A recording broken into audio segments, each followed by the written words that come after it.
Welcome to Beyond Focus Media. I'm your host, Victoria Steve, and tonight's guest we have the CEO of Coiffeur NYC, Wendy Isaacs. But first, we're going to take a quick break. We'll be right back. Beyond Focus TV allows you to discuss contemporary topics affecting the Caribbean people on both a national and local level. The show features informed guests who offer insight, debate, and evaluate various issues. Beyond Focus TV builds on the station's mission to provide useful information to the Caribbean people in New York and abroad. Beyond Focus TV, where our viewing audience can get educated, informed, and empowered. Welcome back to Beyond Focus Media. I'm your host, Victoria Steve, and here we have tonight's guest, CEO of Coiffeur NYC, Wendy Isaacs. Thank you so much for joining us tonight. It's great that we have a Black woman doing things in cosmetics and fashion. But first, why don't you tell us a little bit about yourself? Hi, everybody. My name is Wendy Isaacs. I am the CEO of Coiffeur. Actually grew up in the fashion industry, been in the industry over 25 years. Actually started at age 13 as a model and was scouted for Miami Panache. And then I moved from the island of St. Kitts to Miami. And then that built my career. I lived in Paris for 5 years. And this is where, after you have a shelf life as a model, the shelf life is at 25, you have to discover new things. And then I went into designing, which I do have a swim line on the Coiffeur, and I do also have a makeup line. So in the end of it, you have to find a scope for your business, and you have to find a scope to do what you want to do and do what you love and work from the heart. And those are the three things: model management, fashion, and cosmetics.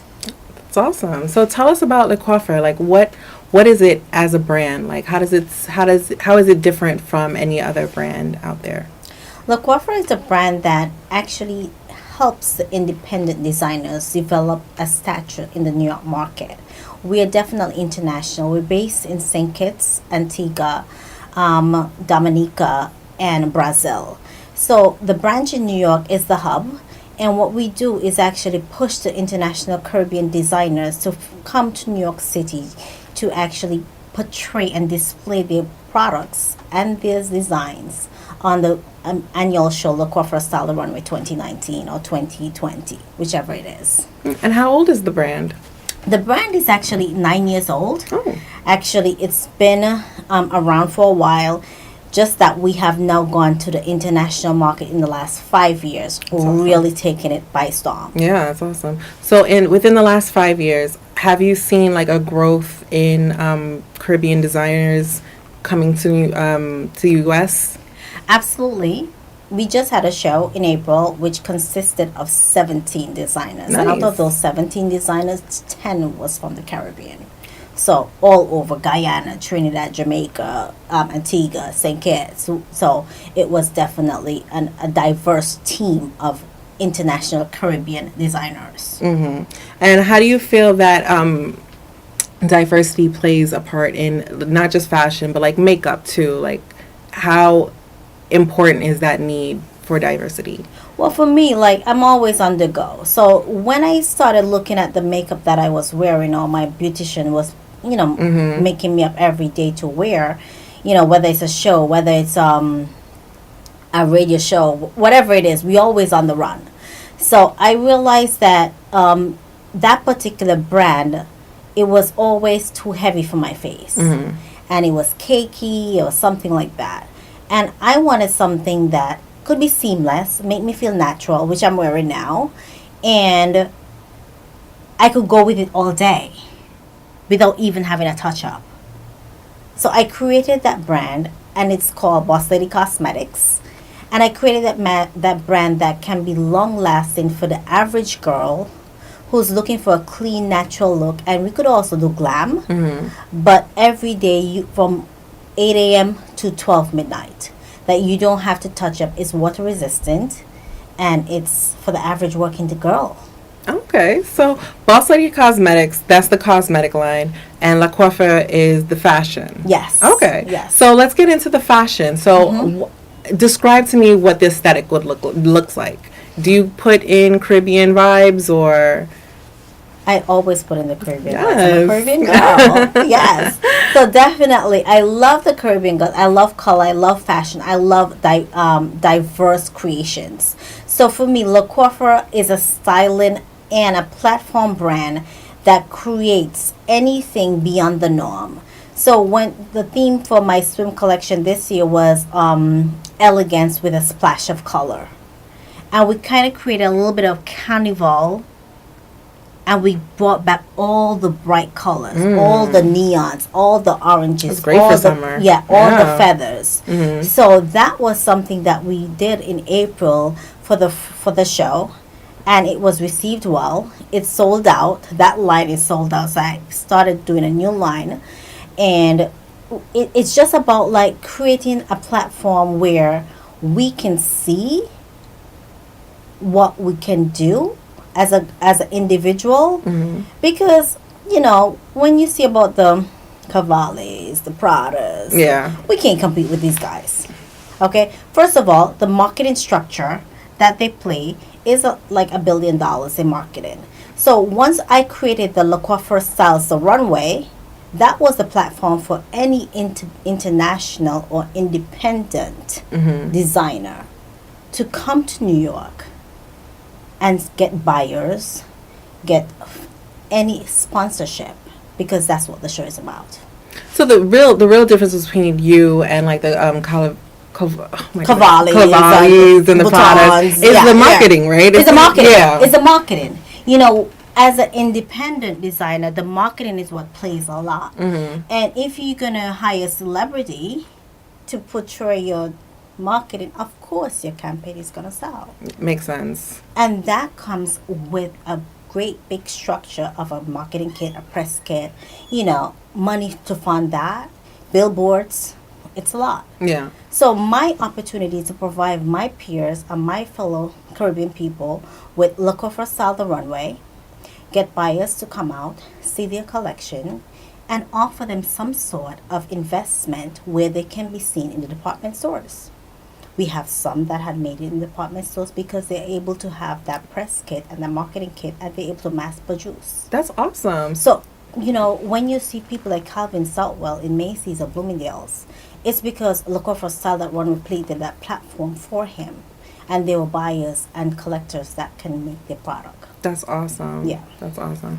So now that we finished talking about the fashion, to the makeup, right? Yes. So how do you feel that smaller brands are getting, especially because of social media, how do you feel that smaller brands are getting more recognition, like with the release of Fenty, making diversity of a huge platform? How do you feel that's like aiding you? Do you think it's aiding you, or do you think it's like you're getting lost in the what? I think the cosmetic world is so huge. So I think every individual has their best product that they like. I don't think there's one person that uses every product of Fenty. I don't think there's one person that uses every product of MAC. Yeah, no. I don't see everybody Chanel or the other brands. But I think that you have to be able to know where your pocket can reach. And my brand is an affordable brand. And the moisturizer in the foundation is not because it's my brand, but it's been told that it's up there with the other high-end brands. Nice. When you have a cosmetic party and you have influencers blogging about your product, that means you have done something great. All right, great.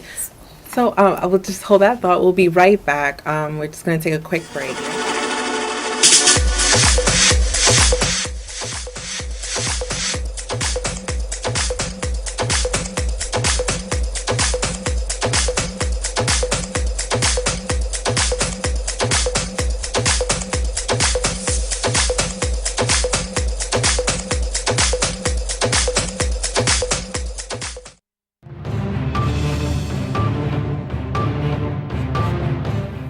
Welcome back to Beyond Focus Media. I'm your host, Victoria Steve, and we were just with our guest, Wendy Isaac, and she was just telling us about marketing with her makeup brand.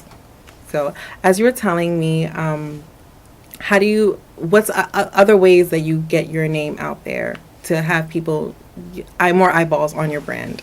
Well, social media plays a huge big deal, and we do have a lot of marketing that we do internationally. Like right now, Boss Lady Cosmetic is in Brazil, it's in Trinidad, it's in Virgin Islands, it's in St. Kitts, it's in Curacao. It's getting there. Nice. I have boutiques that carry the collection, and it's in New York City. So for me, it's about like creating an atmosphere. Like I do have day parties, which are free. Okay. Because you come and you try the product, and we do makeovers with my beauty director.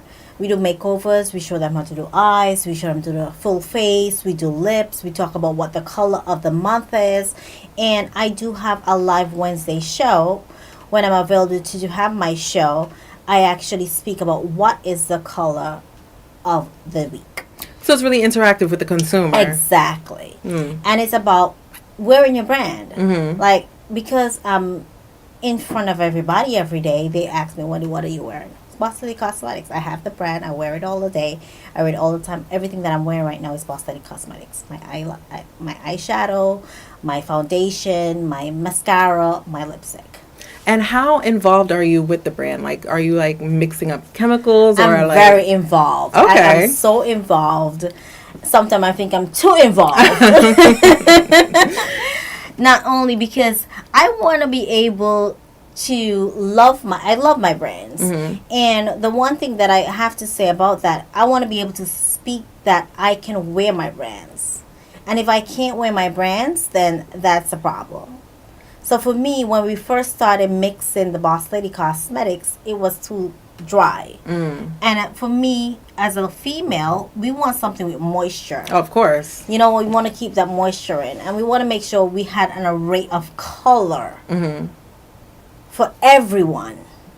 So when you think about the blue black girl, we have that color for her.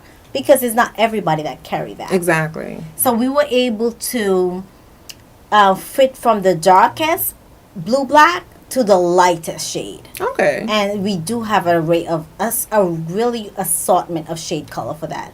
And the show in April, Boss Lady Cosmetics, all the models actually wore the cosmetic collection. That's awesome. So it's not, even though you're a woman of color, it's not just for women of color. It's Absolutely not. Full spectrum. Absolutely not. Okay. Yeah, full spectrum. That's beautiful. Yeah. That's beautiful. So where would you want to see your brand progress to? Do you see like a skincare line? Like, oh no, you already have skincare, right? We actually still testing in the lab. Okay. So we're still testing in the lab. We have some tweaks to get done, but the skincare line will be coming out in October. Okay, great. So where else do you see your brand going? Well, you know what? Who knows? The sky's the limit, right? So the sky's the limit. So I think for me, it's just actually, and we have the male fragrance coming out because we already have the female fragrance. So we have the male fragrance coming out as well because they've been asking about it. Guys are like, okay, Wendy, what's going on? They want to know what's going on for us. What's going on? You got the female. Yeah. But we have the male fragrance coming out actually in October as well when we have our annual cosmetic party. Did you find the transition difficult from modeling to being an entrepreneur? You know what? No. Okay. Because at that time in my life, I was actually managing myself. Okay. So You know, that is a business within itself. Yeah, it was a business within itself. Even though I had a manager, it was making a lot of tough decisions at a young age. So, you know, being of Caribbean descent, like, this wasn't really like a career. But I had to do it because it was me. So it wasn't like they understood it. When you're living in Paris, when you're living in Milan, when you're living in Italy, and you're only the black girl on the runway, it becomes a problem. You mean, when you say, you mean like your parents, or? Yeah. Oh. Yeah, it's different. You know, it's different at that age. You know, it's not, it's considered a hobby. Yeah. It is considered a hobby. So you were modeling since you were 13, and at that point they thought it was like, oh, it's just What a are hobby. you doing? Oh, What are you okay. doing? What are you doing? It was considered a hobby, you know. Not for granted, I did get I have a bachelor's in finance and I have a master's in economics. That probably and plays, marketing. yeah. So it's about like, how can you ensure that at the same time while you're doing what you do, you're still backing up, have a backup plan. Mm-hmm. So I think because of my educational background as well, I was able to manage myself with my manager and make good decisions to take me where I'm at today. That's beautiful. Yeah. So, when did you realize that, like, you kind of made the shift from it being the hobby to, like, no, I'm going to need to do this 24/7. This is, When like, I got my my full first time. check. Okay, yeah.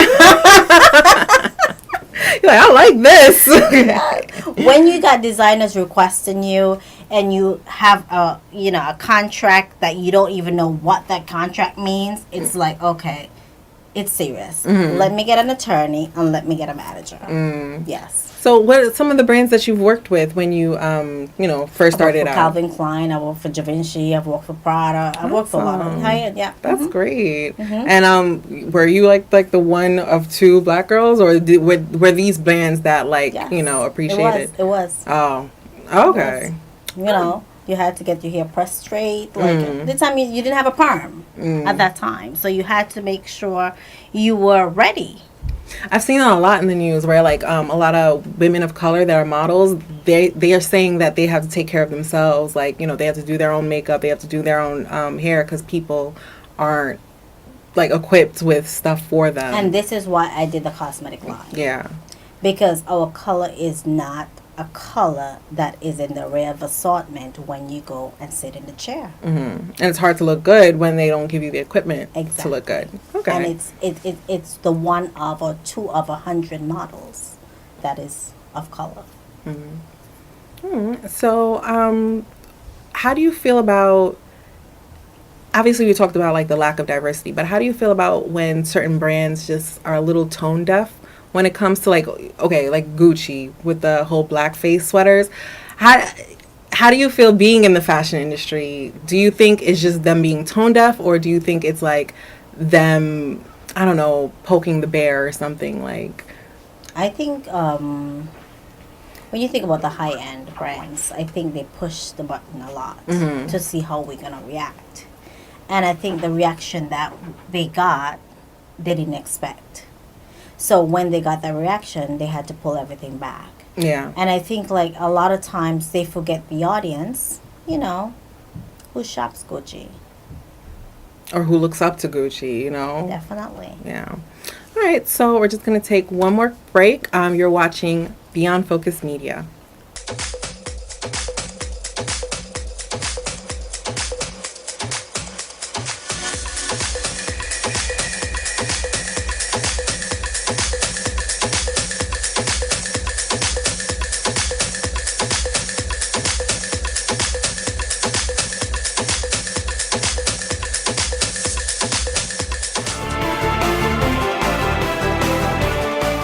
Welcome back to Beyond Focus Media. I'm your host, Victoria Steve, and we were just talking to our guest, CEO of Coiffeur NYC, Wendy Isaac. So tell us a little bit more about your modeling agency.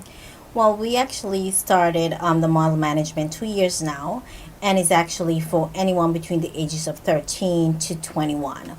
And what it goes is international. So I not only do girls in New York City, we do girls throughout the Caribbean internationally.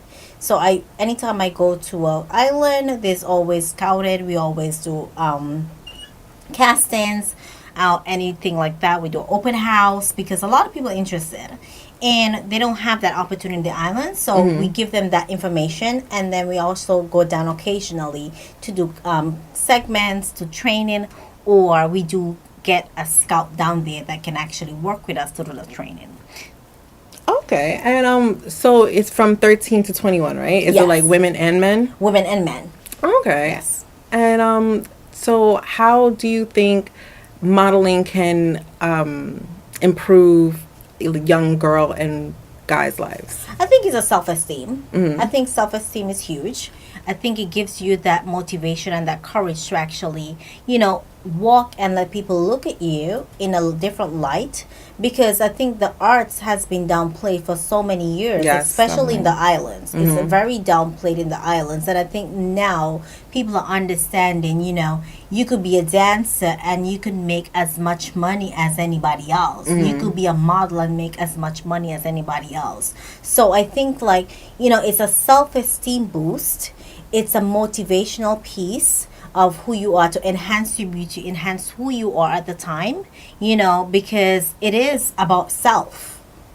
Definitely. It's that type of self-identification thing. Yes. So that more times you see yourself in media, in magazines, makes you feel good about yourself. Absolutely. Makes sense. Absolutely. All right. And what advice do you want to give to young people who want to pursue modeling or pursue beauty? I think for me, I've always told this, for especially females, get into the right frame of mind and know what you want to do. I've seen modeling online, and it's totally different to what it actually is. So these, a lot of times when girls come to me and, it's about selling the product. You have to be able to sell a designer product. It's not about self at the time. You're a hang rack. Oh, yeah, definitely. So you have to know. And a lot of girls come and they think that, I don't want to wear that because I don't like that. It's not what you like. You don't have a choice. You're like the instrument. Exactly. So when you walk, it's about walking to sell that garment for that designer, because the designer wants to make money. And that's what it boils down to. So for me, it's about knowing your worth, knowing what's right, keeping your Instagram and social media clean, which is key, because scouts look. Definitely. Before I take on a model on my team, I actually look at their social media. Oh. So how do you feel about Instagram models? Like, do you think that is like a cheaper way to go? Or do you think like, hey, if you really want to model, do what you have to on the social? I don't think they're models. Oh, you don't? To be honest. Because it's so many different ways. It's editorial, it's print, it's fitness, it's Cosmo, it's runway, it's different.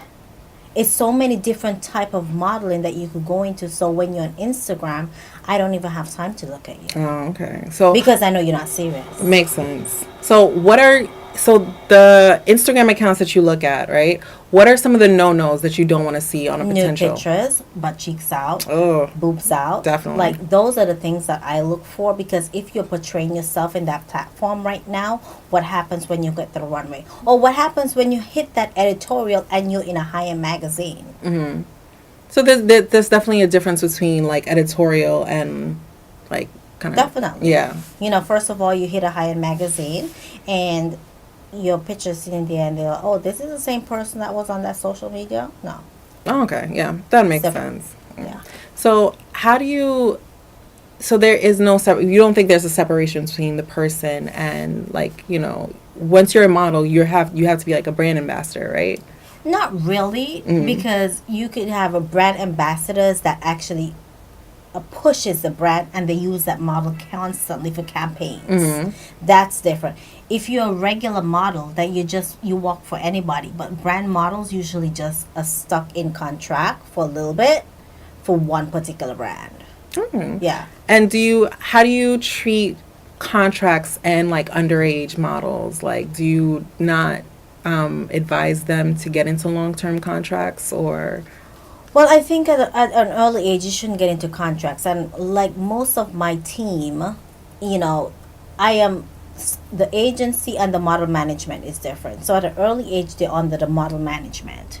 After they hit 18, they're under a contract agency. Whereas now I look for jobs for them. I get them jobs, I get them castings, they get paid and stuff like that. The model management is more of training on that younger age, because they're still learning.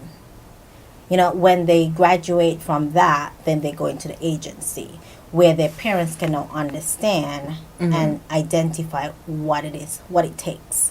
We provide all the services, your comp cards and stuff like that, and make sure that your comp cards are good. You have your book, you have everything to show when you go on these castings. We prep you for all this. Your comp card? What is that? It's actually your portfolio. It's like your resume. Oh, okay. So it's 4 pictures on a card, and it has one with you in a glam shot, one with you in a swimwear, one with you in just a regular look, and one just a face shot.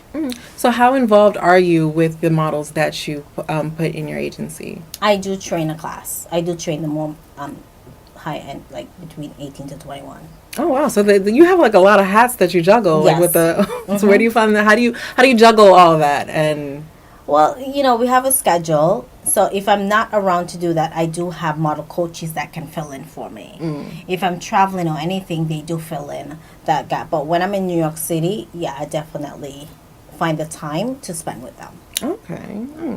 And any advice that you would give to somebody who wants to start their own brand as well? I would say stay focused. It's a lot of work. It's a lot of work. And you can at any point get demotivated or discouraged, not because you don't see the cash that's coming in, but it will come. You got to be dedicated, you got to be focused, and you got to want to make it happen. Wow. So before I let you go, how can our viewers get in contact with you? You can reach us on any social media platform: Facebook, Instagram, Twitter. Look for coiffeurnyc.com or www.lookfornyc.com on our website, or you definitely make an appointment and see us at the office, 33 West 60th Street in New York. And that's it. But Victoria, before I go, I have a little trinket for you. Oh. So, on behalf of Look For, thanks for having me. Oh, I love this. This is great. Okay. Just a little something. You have a water bottle? Hey. Okay. So, okay. next time I'll bring the Look For wine for you. This is awesome. Guys, make sure you check out the brand. Thank you so much. Thank you I love for this. having me. It's a pleasure. All right. And our website is beyondfocusmedia.com. Thank you so much for watching. I'm your host, and good night. Beyond Focus TV show wants and needs your feedback. Did we blunder? Please let us know so we can improve. Was the show helpful to you? Drop us a note so we can share the success with our staff members. Is there something you think we could do better? We welcome new ideas and new approaches to old ideas. Do you have a great suggestion? Let us know and we'll work on it. If you would like to share your comments anonymously, please send us an email at info@beyondfocusmedia.com. If you want to get in touch with the executive producer directly, send him an email at gene@beyondfocusmedia.com. We really look forward to hearing from you. We really look forward to hearing from you.